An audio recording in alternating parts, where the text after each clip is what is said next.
Guys, for today's video, so ayan, nakain na naman si Kabayan ng isaw. Ayan guys, paborito ko dito guys sa Loyola. Yung tambayan namin dito sa Riga, Loyola Restaurant. So ayan po yung paborito ko, isaw. So ito siya guys, so ayan. O, diba? Para ka lang nasa Pilipinas. Kain po tayo mga idol, mga ludi.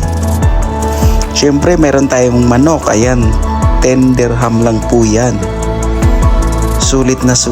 At siyempre meron din tayong bulalo. Ayan. Yan yung mga Pilipino dumadayo dito kumakain ng mga ganyang putahe. Diba? Siyempre hindi mawawala pag walang rice. So ayun, may rice sa dulo. Ayan. At ito naman si Boss Chris. Ayan, kumakain na. At ang ating trupang si Naima. Ayan.